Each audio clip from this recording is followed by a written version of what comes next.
할렐루야. 하나님께서 주신 은혜와 평강이 함께 하시기를 축원합니다. 한 주간 여러분 크리스찬으로 어떻게 보내셨습니까? 사람마다 사는 모습이 다 그렇게 별반 다르지 않겠지만 우리 믿는 사람들은 말씀처럼 세상에 빛이 되고 짠맛을 내는 소금이 되어야 될 줄로 믿습니다. 빛이 되고 소금이 되려면 내 삶이 말씀을 통해 잘 보여야 되고요. 그리고 내 인생이 말씀을 통해서 바르게 해석되어야 합니다. 말씀이 들리고 보이면 인생이 달라져요. 변합니다. 생각이 달라지고 말이 달라지고 행동이 달라집니다. 그렇게 되시기를 주님의 이름으로 축원합니다. 이맘때쯤이면 이제 입동이 지나고 이제 소설 다가옵니다. 이제 겨울이 들어섰다라고 하는 거거든요. 마침 어제 오늘 많이 쌀쌀합니다. 건강 유의하시고요. 옷도 좀 따뜻하게 입고 다녔으면 좋겠습니다. 그리고 다음 주일은 추수감사 주일입니다. 많은 분들이 힘들다, 어렵다 그러는데 그럼에도 하나님의 은혜의 축복을 기억하십시오. 감사는 최고의 명약입니다. 감사는 최고의 항암제고요, 최고의 해독제고 최고의 치료제입니다. 감사를 통해 삶의 기적을 일으키고 마음의 기쁨이 넘치기를 축원합니다. 열왕기상 또 열왕기하 전체의 주인공은 사실 40여 명의 왕들이 주인공이 아닙니다. 주인공은 엘리사와 엘리야를 통해 일하시는 하나님이십니다. 열왕기하 4장은 선지자 엘리사를 통한 5가지 기적 이야기가 기록되어 있는데 그 중에 방금 읽은 8절부터 37절까지는 수넴 여인의 이야기입니다. 어느 날 엘리사가 수넴에 이르렀을 때 한 귀한 여인이 엘리사를 초청하여 극진히 대접했습니다. 그냥 한 번 정도 식사에 초대한 게 아니라 아주 극진히 대접했습니다. 여기서 귀한 여인은 히브리어로 이샤 그돌라, 큰 여인, 위대한 여인이라는 뜻이 담겨져 있습니다. 그러니까 귀한 여인이란 표현에는 재산이 좀 많거나 신분이 높다 그런 뜻이 담겨져 있겠죠. 명성도 있고 부도 있고 명예도 있고 권력도 있다는 거예요. 이 귀한 여인이 엘리사를 초청해서 아주 귀하게 섬겼다는 거예요. 근데 이 귀하다라는 단어에 함축된 뜻은 인품도 신앙도 존경받을 만큼 뛰어났다라고 하는 거예요. 인품도 신앙도 존경받을 만큼 뛰어났다. 그런 여인이 엘리사를 불러서 극진히 대접을 한 거예요. 수넴 여인은 사람 볼 줄 아는 사람이었습니다. 영안이 열린 사람이죠. 엘리사가 하나님의 거룩한 사람, 하나님께 쓰임받는 사람인 것을 알아본 거예요. 그러니까 하나님의 사람인 엘리사를 자기 가까이에서 모시고 싶은 거예요. 그래서 엘리사를 간절히 권하여 음식을 대접했습니다. 뿐만 아니죠. 남편에게 말하여 담 위에 옥상에 작은 방을 만들어서 침상과 탁자와 촛대를 갖추어 놓았습니다. 엘리사가 수넴에 갈 때마다 거기서 쉬게 하기 위함이었습니다. 그 수넴 여인은 하나님의 사람 엘리사에게 최고의 예우를 했고 극진히 대접을 했습니다. 그녀의 행동은 하나님의 권위를 인정한 신앙의 표현이었습니다. 이 여인이 엘리사를 극진히 대접한 것은 엘리사가 하나님의 사람이었기 때문입니다. 엘리사를 하나님이 세운 종임을 한눈에 척 알아본 거예요. 여러분, 수넴에 사는 사람들이 이 여인뿐이겠습니까? 엘리사가 수넴을 종종 왕래하는 것을 많은 사람들이 봤을 거예요. 그런데 그럼에도 엘리사가 하나님의 사람이라는 것을 알아보지 못했어요. 그러니까 이 여인이 귀한 여인인 거예요. 특별한 거예요. 영안이 열린 거예요. 영 분별할 수 있는 능력이 이 여인에게 있었던 거예요. 이런 사람에게 하나님은 어떻게 하실까요? 남편까지 설득해서 계속해서 엘리사를 끝까지 섬기는 이 여인에게 하나님께서는 어떤 축복을 주실까요? 마태복음 10장 42절에 답이 있습니다.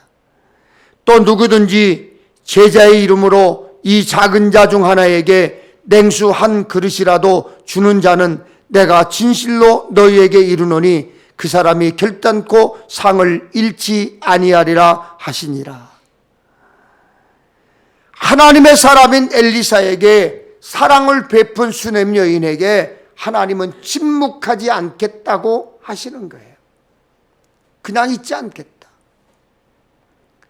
왜요? 지극히 작은 자 하나에게 행한 모든 사랑이 곧 하나님께 행한 것이기 때문에 그렇습니다. 세심한 배려에 감동한 엘리사는 그 여인에게 묻습니다. 내가 너를 위하여 무엇을 하랴? 왕에게나 사령관에게 무슨 구할 것이 있느냐? 내게 성탁을 대신해 달라고 극진히 대접하는 게 아니냐? 그거를 물은 거예요. 그러자 여인은 나는 내 백성 중에 거주하나이다. 쉬운 성경에서는 좀 더 쉽게 번역되어 있는데 나는 내 백성과 함께 살고 있으니 별 어려움이 없습니다. 나는 평안합니다. 아무런 부족함이 없습니다. 현재의 삶에 만족합니다. 그러니 내가 당신에게 베푼 것은 어떤 특별한 대가를 바라고 한 것이 아니라는 것입니다. 이를 신약의 표현으로 바꿔 말하면 무익한 종은 그저 해야 할 일을 하였을 뿐입니다. 그 신앙 고백이에요. 참 신앙의 인격이 믿음의 수준이 대단하죠. 그러나 그녀의 속사정은 달랐죠. 그녀는 부유하고 신분이 높았지만 아들이 없는 숨기고 싶은 아픔이 있었어요. 그래서 엘리사가 이렇게 말했습니다. 한 해가 지나 이때쯤에 내가 아들을 안으리라. 그러자 여인은 이렇게 말합니다. 아니로소이다. 내 주 하나님의 사람이여 당신의 계주종을 속이지 마옵소서. 이 여인이 믿음이 없어서 이렇게 대답했을까요? 아닙니다. 믿음의 순수성입니다. 순수한 믿음이에요. 그녀가 믿을 수 없다는 듯이 그렇게 말한 데는 이유가 있었습니다. 그녀의 남편이 나이가 많았기 때문입니다. 그래서 엘리사의 말을 받아들일 수가 없었던 겁니다. 그러나 그녀는 엘리사의 말대로 아들을 낳았습니다. 여인이 과연 잉태하여 한 해가 지나 이때쯤에 엘리사가 여인에게 말한 대로 아들을 낳았더라. 하나님의 사람 엘리사를 극진히 섬겨 믿음을 드러낸 수넴 여인은 상식을 뛰어넘는 큰 복을 받았습니다. 여러분, 하나님은 결코 하나님의 사람을 기만하지 않습니다. 성도들을 하찮게 여겨 속이거나 조롱하지 않습니다. 거짓 선지자나 이단들처럼 짝퉁을 들이대며 사탕 발림으로 눈속임하지 않습니다. 엘리사의 예언대로 수넴 여인은 이드메의 아들을 낳았습니다. 하나님의 말씀을 통해 이루어진 초자연적인 은혜였습니다. 여러분, 이 세상의 삶이 힘들어도 믿음을 지키며 묵묵히 성도로서의 삶을 살아가는 자들에게는 하나님께서 생각하지도 못할 은혜와 축복을 베풀어 주십니다. 당신의 계주종을 속이지 마옵소서. 거짓말로 소망을 갖게 하지 말라는 것입니다. 너무 놀랍잖아요. 그러니 사라와 같이 선뜻 받아들이지 못했습니다. 그러나 그 이드메의 수넴 여인은 진짜로 아들을 낳았습니다. 여러분, 하나님은 신실하십니다. 하나님은 결코 그의 백성을 기만하지 않습니다.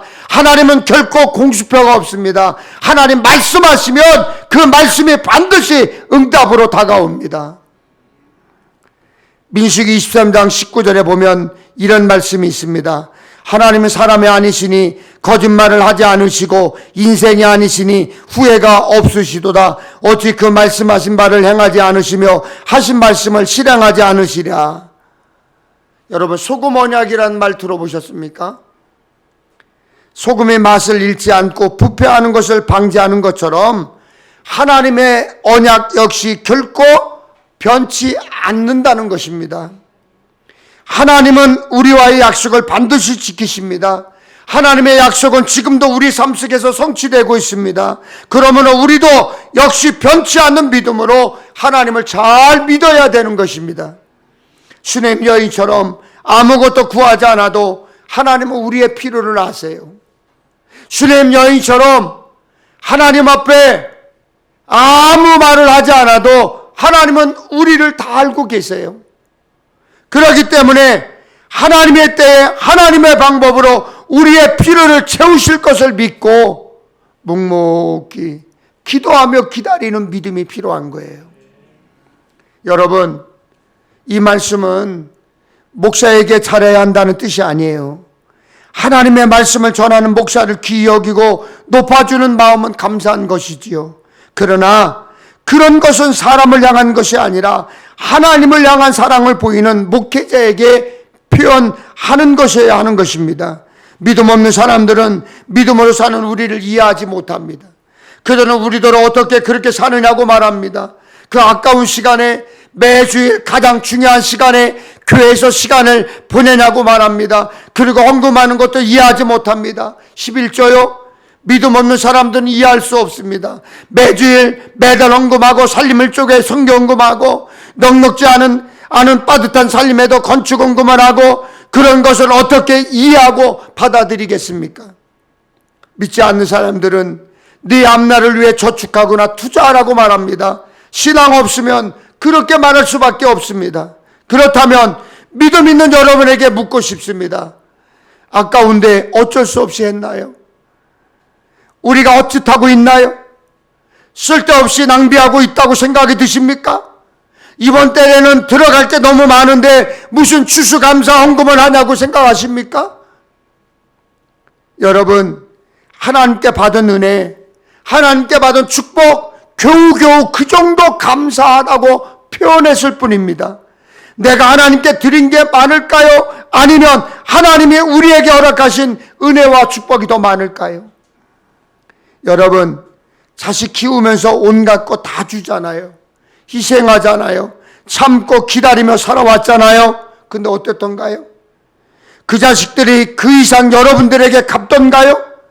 그냥 몇 푼 쥐어주고 옷 한 벌 사주고 짜장면 한 그릇 사주면서 온갖 생색 다 내는 게 자식들입니다. 더럽고 치사하죠. 지들한테 들어간 게 얼만데 그러고는 가지고 있는 조금의 돈, 살고 있는 집조차 노리는 것들이 자식들입니다.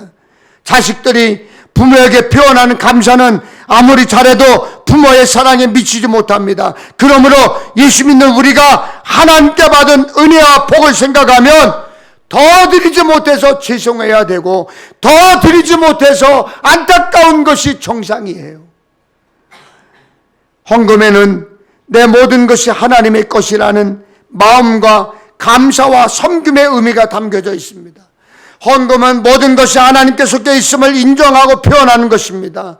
예수를 믿는 우리는 하나님께 정성을 다해 드리고 남은 재물도 하나님 마음에 들게 쓰면서 살아야 합니다. 11조 감사헌금 드리고 선교 헌금한다고 건축 헌금한다고 남의 재물을 마구 탕진하고 쾌락과 정력에 쓰고 다른 사람에게 해를 끼치며 살아서 안 된다는 것입니다. 고린도후서 9장 7절에 이런 말씀이 있습니다. 각각 그 마음에 정한 대로 할 것이요 인색함으로나 억지로 하지 말지니 하나님은 즐겨내는 자를 사랑하시느니라. 헌금 드리는 것, 하나님을 사랑하는 만큼 내 믿음의 크기만큼 드리는 거예요. 그동안 목회하면서 11조를 철저히 드리며 사는 분들 봤어요. 가끔은 자신의 형편보다 과한 헌금을 드리는 성도들도 봤어요. 그 집 사정 뻔히 아는데 드린 헌금을 보고 깜짝 놀랄 때 있습니다. 그런데 그렇게 예물 드린 분들, 철저히 11조 구별하며 사는 분들, 여러분 망했을까요? 지금 쫄쫄 굶고 살고 계실까요? 아니에요. 그렇지 않아요. 하나님은 그분들에게 더 큰 복을 주셨어요. 이런 것이 신앙의 신비예요. 신비의 기적입니다. 거룩한 신비라고 말해요. 여러분 다음 주일은 추수감사주일입니다.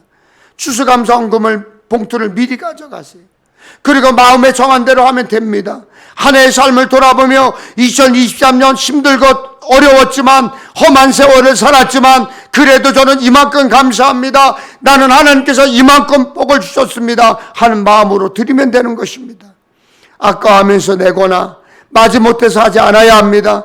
하나님을 거짓 취급하지 마세요. 하나님, 자 여기 있습니다. 이거 먹고 떨어주세요. 그런 마음으로 드리는 헌금은 하나님이 기뻐하지 않습니다. 중심을 보시는 하나님은 많고 적음이 아니에요. 그 마음을 받으시는 거예요.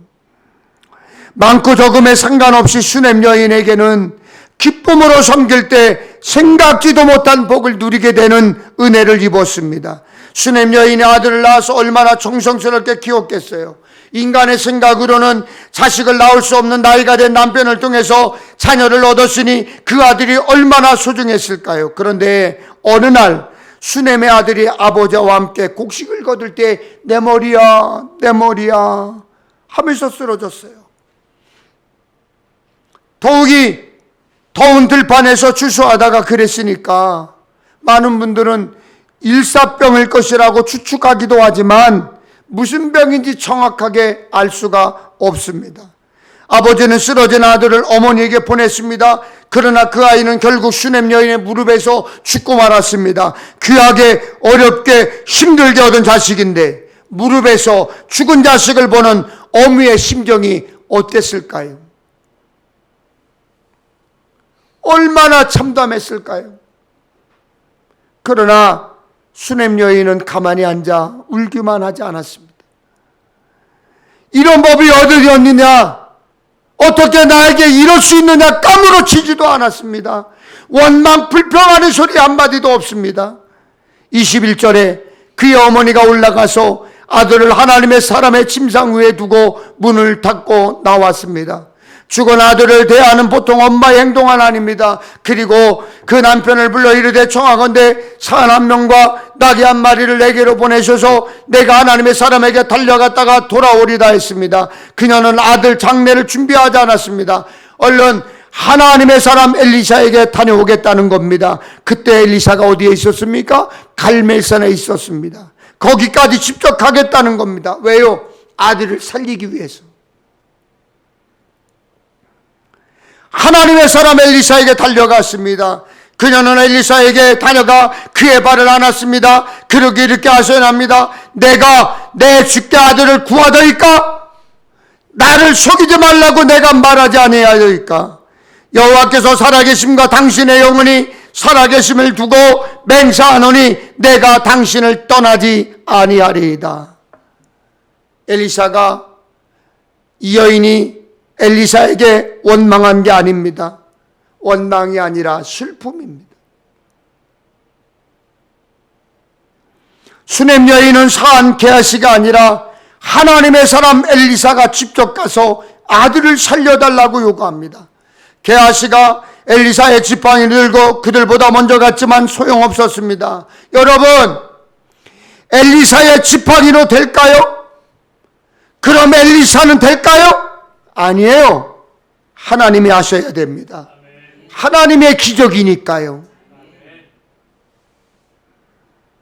우리 삶에도 수냄 여인처럼 기막힌 일이 닥칠 때가 있습니다. 참으로 황망하고 당황스러운 일들을 만나기도 합니다. 그럴 때 여러분은 어떻게 하십니까? 그저 하염없이 눈물만 흘립니까? 원망의 소리를 높이십니까? 아니면 수냄 여인처럼 하나님께, 하나님의 사람에게 매달리십니까? 귀하게 얻은 아이를 잃은 수냄 여인은 울기만 하지 않았습니다. 원망하지 않았습니다. 하나님께, 하나님의 사람에게 문제를 내놓고 애원했습니다. 기도했습니다. 그것이 풍파를 만났을 때 우리의 모습이어야 합니다. 지금 기가 막힌 웅덩이, 수렁 같은 곳에 빠져 허우적거리는 분 계십니까? 문제를 가지고 하나님 찾으세요. 문제를 가지고 하나님 앞에 엎드리세요. 그리고 기도하세요.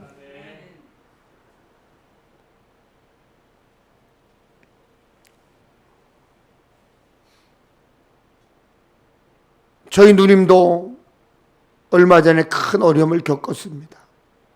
설교를 준비하다가 갑자기 저희 누님 생각이 났어요. 그 전화를 드렸어요. 괜찮으시냐고. 물론 기쁜 목소리를 받지는 않더라고요. 지난번에 가서 제가 저희 집사람하고 둘이 가서 위로를 하고 기도를 해주고 그러고 돌아왔지만 늘 마음 한구석에는 마음이 답답한 거예요. 이분까지 누워있으면 어떡하지? 이분까지 죽으면 어떡하지? 곡기를 끊으면 어떡하지? 그때 마침 이 수냄 여인의 말씀을 여러분들에게 전하면서 전화를 드렸어요. 군사님, 괜찮으셔? 근데 목소리는 밝지는 않지만 목사님 걱정하지 마세요. 열심히 신앙생활하고 하나님 앞에 기도하고 있습니다. 그래서 제가 오늘 마침 열왕기하 4장에 있는 수냄 여인의 말씀을 전하려고 하는데 열왕기하 4장의 말씀을 10번만 좀 읽으시라고. 다른 것 읽지 말고 열왕기하 4장의 말씀을 10번만 좀 읽으시라. 그리고 위로를 받으시라. 그리고 전화를 끊었습니다. 여러분, 우리는 살면서 끊임없이 어려움을 겪고 끊임없이 문제가 다가오고 끊임없이 깊은 수렁 같은 곳에서 허우적거릴 때가 있어요. 빠져나온 것 같으면 다시 문제가 다가오고 해결된 것 같으면 또 다른 문제가 다가와서 어떻게 해결할 방법이 없어요. 난감해요. 그때마다 여러분 원망하고 불평하는 것이 아니라 하나님 앞에 무릎을 꿇어야 사는 거예요. 하나님을 붙잡아야 사는 거예요. 찬송가 413장 내 평생에 가는 길이라고 하는 가사는 호레이쇼 스페포드가 썼습니다.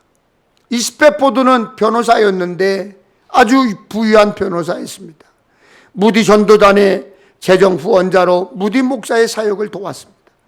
교회 집사로 열심히 봉사하며 살았습니다. 그는 변호사로 번 많은 돈을 시카고에 별장을 짓는 데 투자했습니다. 그런데 1871년 시카고에 대화재가 발생했습니다. 그 화재로 10만여 명의 이재문이 생겼고 300여 명의 목숨을 잃었습니다. 이틀간 계속된 불은 도시 전체를 삼켜버렸죠. 그가 투자한 별장도 잿더미가 되었습니다. 그 일이 있기 전 스페포드가 4살짜리 아들을 열병으로 먼저 보냈습니다. 그는 감당할 수 없는 일을 연거푸 겪었습니다. 그런 스페포드에게 의사는 휴식을 좀 권했습니다. 그는 가족들과 함께 유럽 여행을 가기로 했습니다. 때마침 무디 목사님의 집회가 영국에서 있어서 그 집회에 참석하여 위로받고 싶은 마음이 있었습니다. 그런데 여행을 가기로 한 날 스페포드가 처리해야 할 급한 일이 생겨서 아내와 4명의 딸을 먼저 보냈습니다. 그는 일을 마치고 바로 따라갈 생각이었습니다. 그런데 아내와 딸이 타고 떠난 배가 영국 범상과 정면 충돌했습니다. 그리고 226명이 목숨을 잃었습니다. 의식을 잃고 쓰러졌던 스페포드 부인은 가까스로 구조되었지만 11살, 9살, 5살, 2살 난 4명의 딸은 모두 물에 빠져 죽고 말았습니다. 출발하지도 못한 채 사고 소식을 접한 스페포드는 아내로부터 한 장의 전부를 받았습니다. Saved alone. 혼자 살아남았습니다. 그는 절망감에 사로잡혀 아내를 만나기 위해 영국으로 향했습니다. 그리고 대서양 한복판에 이르렀을 때 그 배의 선장이 스패포드에게 그곳이 사고 지점이라고 알려주었습니다. 얼마나 그 마음이 괴로웠을까요? 그는 원망으로 울부짖었습니다. 주님, 제가 그동안 주님의 일을 귀하게 여겼고 주님을 사랑했습니다. 그런데 저에게 왜 이런 고통을 주십니까? 이제 어떻게 살아야 합니까? 그의 절규는 밤이 새도록 그칠 줄 몰랐습니다. 그렇게 시간이 지나 동틀 무렵 그의 머릿속에 말씀 한 구절이 떠올랐습니다.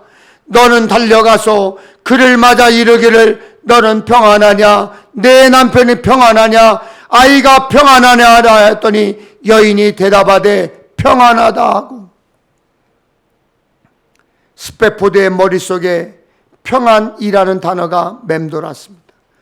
그때 그는 편을 들어 자신의 마음을 이렇게 써내려갔습니다. 내 평생에 가는 길 순탄하여 늘 잔잔한 강 같든지 큰 풍파로 무섭고 어렵든지 나의 영혼은 늘 편하다.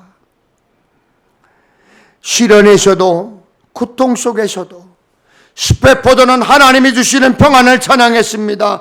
여객선 참사 후 스패포드는 다시 세 자녀를 얻었지만 또다시 아들 한 명을 폐렴으로 잃었습니다. 그리고 스패포드 가족은 예루살렘으로 이주해서 살았고 고아와 가난한 사람들과 생활하며 사랑을 실천하며 살았습니다. 여러분, 엘리사의 행동이 우리에게 주는 강한 메시지가 있습니다. 죽은 영혼, 생명이 죽었으니 차가운 희생이죠. 절망과 죽음의 고통을 벗어날 수 없죠. 우리가 할 일은 죽어가는 영혼, 죽어있는 사람들의 절망, 슬픔을 안고 함께 기도하는 것입니다. 엘리사가 죽은 슈넴 여인의 아들 위에 엎드려 기도했을 때 어떤 일이 벌어졌습니까? 아이의 살이 차차 따뜻해졌습니다. 죽은 아이가 살아나고 있는 거예요. 여러분, 죽은 아이를 향한 엘리사의 마음이 느껴지십니까? 한 영혼을 살리기 위한 엘리사의 마음이 느껴지십니까? 여러분도 하나님께서 행하시는 기적을 보는 눈이 열려지기를 축원합니다. 여러분도 하나님의 말씀을 전하는 입이 열려지기를 축원합니다. 여러분이 하나님께 붙잡힌 바 되어 하나님의 기적의 통로가 되기를 축원합니다. 다음 주일은 추수감사 주일입니다. 우리가 어떤 마음으로 추수감사 주일을 준비해야 할까요? 우리는 부족합니다. 우린 연약합니다. 우린 오늘을 힘겨워하며 삽니다. 우린 또 넘어집니다. 또 실수합니다. 그러기에 우리는 주만 바라보며 살아갈 수밖에 없습니다. 그것이 한없는 하나님의 은혜입니다. 그것이 하나님의 한없는 사랑입니다. 우리는 매일매일 기적 같은 삶을 살고 있습니다. 험하고 거친 이 세상에서 사고가 끊임없이 일어나고 사건 많은 세상에서 매일매일 아무 일 없이 아무 탈 없이 산다는 것 자체가 기적입니다. 평생에 가는 길 순탄하여 잔잔한 강 같을 때가 있고 큰 풍파로 무섭고 어려울 때가 있어요. 그러나 하나님이 함께 하시면, 아멘, 하나님이 함께 하시면 우리의 영혼은 늘 평안할 것입니다. 그 은혜와 사랑을 기억하면서 슈넴 여인과 같이 경의와 감사를 표현하며 산다면 하나님께서 주시는 기적과 축복을 체험하는 그런 삶의 주인공이 될 줄로 믿습니다. 그런 삶이 되기를 주님의 이름으로 축원합니다. 축원합니다. 우리